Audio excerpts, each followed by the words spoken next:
ನಿಮ್ಮ ಬಿಸ್ನೆಸ್ ಯಾವುದೇ ಇರಲಿ ಅದನ್ನು ಪ್ರಚಾರ ಮಾಡಬೇಕಾದ್ರೆ ಸುಮನ್ ಟಿವಿಯಿಂದಲೇ ಸಾಧ್ಯ. ಕೂಡಲೇ ಸಂಪರ್ಕಿಸಿ.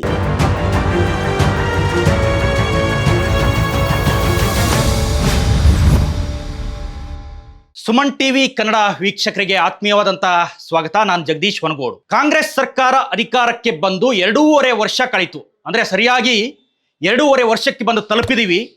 ಇನ್ನು ಕೇವಲ 2.5 ವರ್ಷ ಮಾತ್ರ ಬಾಕಿ ಇದೆ. ಆದ್ರೆ ಈ 2.5 ವರ್ಷದಲ್ಲಿ ಏನೇನು ಅಭಿವೃದ್ಧಿ ಆಯ್ತು, ಏನ್ ಸಾಧನೆ ಮಾಡಿದ್ರು, ಕಾಂಗ್ರೆಸ್ ಸರ್ಕಾರದ ರಿಪೋರ್ಟ್ ಕಾರ್ಡ್ ಏನು ಅನ್ನೋದನ್ನ ನೋಡ್ತಾ ಹೋದ್ರೆ, ಕಾಂಗ್ರೆಸ್ ಸರ್ಕಾರದಲ್ಲಿ ಈ 2.5 ವರ್ಷದಲ್ಲಿ ಕೇವಲ ಶಕ್ತಿ ಯೋಜನೆ, ಗೃಹಜ್ಯೋತಿ, ಗೃಹಲಕ್ಷ್ಮಿ, ಅನ್ನಭಾಗ್ಯ ಹಾಗೇನೆ ಯುವ ನಿಧಿ ಯೋಜನೆಗಳನ್ನ ಹೊರತುಪಡಿಸಿ, ಅಂದ್ರೆ ಕಾಂಗ್ರೆಸ್ ಏನು ಗ್ಯಾರಂಟಿಯನ್ನ ಕೊಟ್ಟಿತ್ತಲ್ಲ ರಾಜ್ಯ ಸರ್ಕಾರ ಮೊದಲು ಬರಬೇಕಾದ್ರೆ ಚುನಾವಣಾ ಸಂದರ್ಭದಲ್ಲಿ ಕೊಟ್ಟಿರುವಂತ ಗ್ಯಾರಂಟಿಗಳನ್ನ ಹೊರತುಪಡಿಸಿ ಸರ್ಕಾರದಿಂದ ಯಾವುದೇ ಅಂತ ಸಾಧನೆಗಳು ಕಾಣಿಸ್ತಾ ಇಲ್ಲ. ಸಾಧನೆಗಳು ಶೂನ್ಯವಾಗಿನೇ ಕಾಣಿಸ್ತಾ ಇದ್ದಾವೆ. ಹಾಗಾದ್ರೆ ಹಳ್ಳಿಗಳಲ್ಲೂ ಕೂಡ ಇವತ್ತು ಜನ ಕೇಳ್ತಾ ಇದ್ದಾರೆ, ಸರಿಯಾದ ರಸ್ತೆ ಇಲ್ಲ, ಸರಿಯಾದ ಕುಡಿಯುವ ನೀರಿನ ವ್ಯವಸ್ಥೆ ಇಲ್ಲ, ಸರಿಯಾದ ಶಾಲೆಗಳಿಲ್ಲ, ಸರ್ಕಾರಿ ಶಾಲೆಗಳಲ್ಲಿ ಕಟ್ಟಡಗಳು ಉದುರಿ ಬೀಳ್ತಾ ಇದ್ದಾವೆ. ಹಾಗಾದ್ರೆ ಈ ಬಗ್ಗೆ ಕಾಂಗ್ರೆಸ್ ಸರ್ಕಾರ ಏನೇನ್ ನಿಲುವನ್ನ ತೆಗೆದುಕೊಂಡಿದೆ ಅಂತ ನೋಡಿದ್ರೆ ಇದ್ರ ಬಗ್ಗೆ ಶೂನ್ಯ ಫಲಿತಾಂಶ ಕಾಣಿಸ್ತಾ ಇದೆ. ಕಾಂಗ್ರೆಸ್ ಸರ್ಕಾರದಿಂದ ಅಂತ ಯಾವುದೇ ಯೋಜನೆಗಳ ಘೋಷಣೆ ಆಗ್ಲಿ ಅಥವಾ ಅಭಿವೃದ್ಧಿ ಕಾರ್ಯಗಳಿಗೆ ಹಣ ಮೀಸಲಿಟ್ಟಿದ್ದಾಗ್ಲಿ ಯಾವುದೂ ಕೂಡ ಈ ಸರ್ಕಾರದಲ್ಲಿ ಕಾಣಿಸ್ತಾ ಇಲ್ಲ. ಹಾಗಾದ್ರೆ ಏನೇನ್ ನಡೀತಾ ಇದೆ ಸರ್ಕಾರದಲ್ಲಿ ಅನ್ನೋದನ್ನು ಒಂದಿಷ್ಟು ಗಮನ ಹರಿಸ್ತಾ ಹೋದ್ರೆ ಕೇವಲ ದೆಹಲಿ ದಂಡಯಾತ್ರೆಗಳು ನಡೀತಾ ಇದ್ದಾವೆ.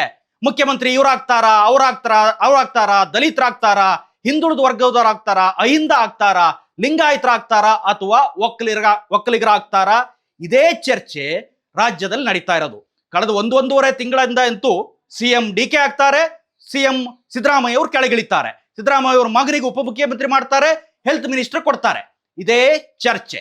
ಸರಿಯಾಗಿ ಮೇ ತಿಂಗಳಲ್ಲಿ ಸರ್ಕಾರ ಬರುತ್ತೆ. ಸುಮಾರು 136 ಸೀಟ್ ತಗೊಳುತ್ತೆ. ಈಗ ಅದರ ಸಂಖ್ಯೆ 140ಕ್ಕೆ ಏರಿದೆ. ಆ ಪ್ರಶ್ನೆ ಬೇರೆ.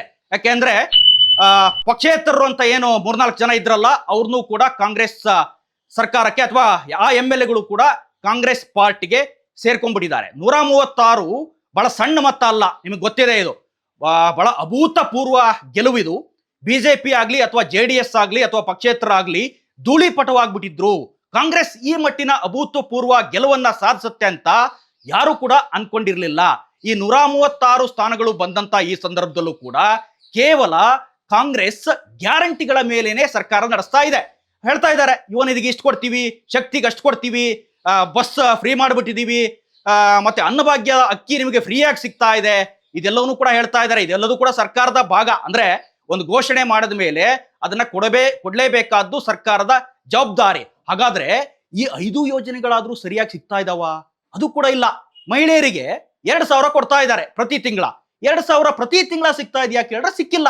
ಕಳೆದ ಬಾರಿ 3 ತಿಂಗಳಾಗಿತ್ತು ಈ ಯೋಜನೆ ಅಂದ್ರೆ ಸರಿಯಾಗಿ ಜನರಿಗೆ ತಲುಪದೇನೆ ಹಬ್ಬದ ಸಂದರ್ಭದಲ್ಲಿ, ದೀಪಾವಳಿ ಹಬ್ಬದ ಸಂದರ್ಭದಲ್ಲಿ 2,000 ಹಾಕಿದ್ರು. ಅಂದ್ರೆ 3 ತಿಂಗಳು ಏನಾದ್ರೂ ಈ ಯೋಜನೆ ನಿಲ್ಲಿಸ್ಕೊಂಡ್ರೆ 3 9,000 ಕೊಡ್ಬೇಕಾಗತ್ತೆ. ಆದ್ರೆ 9,000 ಮಹಿಳೆಯರ ಖಾತೆಗೆ ಬಂದು ತಲುಪಿದ್ಯಾ? ಖಂಡಿತ ಇಲ್ಲ. ಮಹಿಳೆಯರಿಗೆ ಕೇವಲ ಸಿಕ್ಕಿದ್ದು 2,000. ಆದ್ರೆ ಈ ಅರಿಯರ್ಸ್ ಅಂತ ಏನ್ ಹೇಳ್ತೀವಲ್ಲ, ಬಾಕಿ ಉಳಿಸ್ಕೊಂಡಿರುವ ಹಣ, ಅದನ್ನು ಕೂಡ ಕಾಂಗ್ರೆಸ್ ಸರ್ಕಾರ ಮಹಿಳೆಯರಿಗೆ ತಲುಪಿಸಬೇಕಿತ್ತು. ಈ ಒಂದು ಜಾಗೃತಿ ಬಹುಶಃ ಮಹಿಳೆಯರಿಗೂ ಮೂಡಿದೆ ಅನ್ಸುತ್ತೆ. ಹಳ್ಳಿ ಭಾಗದಲ್ಲಿ ಇವತ್ತು ಕೂಡ ಮಾತಾಡ್ತಾರೆ, ಪೂರ್ಣ ಅವಧಿಯಲ್ಲಿ ಈ ಹಣ ಸಿಗ್ತಾ ಇಲ್ಲ, ಪ್ರತಿ ತಿಂಗಳು ನಮಗೆ ಬರ್ತಾ ಇಲ್ಲ, ಕೇವಲ ಅವರ ಮನಸ್ಸಿಗೆ ಬಂದಾಗ ಈ ಹಣವನ್ನ ಹಾಕ್ತಾ ಇದ್ದಾರೆ ಅನ್ನೋದು. ಇನ್ನು ಹಳ್ಳಿಗಳಲ್ಲಿ ಶಾಸಕರು ಕುಡಿಯುವ ನೀರಿನ ಯೋಜನೆ ಇರ್ಬೋದು ಅಥವಾ ಇತರೆ ಯಾವುದೇ ಯೋಜನೆಗಳು ಇರ್ಬೋದು, ಅಭಿವೃದ್ಧಿಗೆ ಶಂಕುಸ್ಥಾಪನೆಯೇ ಆಗ್ತಾ ಇಲ್ಲ, ಶಾಸಕರಿಗೆ ಹಣಕಾಸೇ ಸಿಗ್ತಾ ಇಲ್ಲ. ಮಂತ್ರಿಗಳು ದೆಹಲಿ ದಂಡಯಾತ್ರೆ ಈಗ ನಡೆದಿದೆ. ಕೃಷ್ಣ ಬೈರೇಗೌಡರು ಹೋಗಿ ಬಂದಿದ್ದಾರೆ, ದೆಹಲಿಯ ನಾಯಕರನ್ನು ಭೇಟಿ ಮಾಡಿದ್ದಾರೆ. ರಣದೀಪ್ ಸಿಂಗ್ ಸುರ್ಜೇವಾಲಾ ಹಾಗೆ ರಾಜ್ಯ ಉಸ್ತುವಾರಿ KC ವೇಣುಗೋಪಾಲ್ ರಾಜ್ಯದಿಂದ ಏನೇ ರಿಪೋರ್ಟ್ ಸಲ್ಲಿಸಬೇಕು ಅಂದ್ರೂ ಇವರನ್ನೇ. ಮುಖ್ಯವಾಗಿ ನೇರವಾಗಿ ರಾಹುಲ್ ಗಾಂಧಿ ಅವರು ಸಿಗಲ್ಲ ಅಥವಾ ಸೋನಿಯಾ ಗಾಂಧಿ ಅವರು ಇವರ ಮೀಟ್ಗೆ ಸಿಗಲ್ಲ. ಮೊದಲು ರಣದೀಪ್ ಸಿಂಗ್ ಸುರ್ಜೇವಾಲಾ ಹಾಗೇನೆ ಅಲ್ಲಿ ದೆಹಲಿ ಪ್ರತಿನಿಧಿಗಳ ಮೂಲಕನೇ ಈ ಸಚಿವರಾಗ್ಲಿ ಶಾಸಕರಾಗ್ಲಿ ಹೋಗಿ ಅವರನ್ನ ತಲುಪಬೇಕು. ಹಾಗಾದ್ರೆ ಕಾಂಗ್ರೆಸ್ ಉದ್ದೇಶ ಇದಿಷ್ಟಕ್ಕಾಗೇ ಬಂತ? ಅಂದ್ರೆ 5 ಗ್ಯಾರಂಟಿ ಕೊಡೋದಕ್ಕೋಸ್ಕರನೇ ಈ ಸರ್ಕಾರ ಇದೆಯಾ? ಅದನ್ನು ಕೂಡ ಸರಿಯಾಗಿ ತಲುಪಿಸ್ತಾ ಇಲ್ವಲ್ಲ? ಈ ಪ್ರಶ್ನೆ ಈಗ ಎದ್ದಿದೆ. ಪ್ರತಿಪಕ್ಷಗಳು ಕೂಡ ಇದೇ ಪ್ರಶ್ನೆಯನ್ನು ಕೇಳ್ತಾ ಇದ್ದಾವೆ. ಅಭಿವೃದ್ಧಿಯನ್ನ ಮರೆತಂತ ಕಾಂಗ್ರೆಸ್ ಸರ್ಕಾರ ಕೇವಲ ಅಧಿಕಾರದ ಹಿಂದೆ ಬಿದ್ದಿದೆ.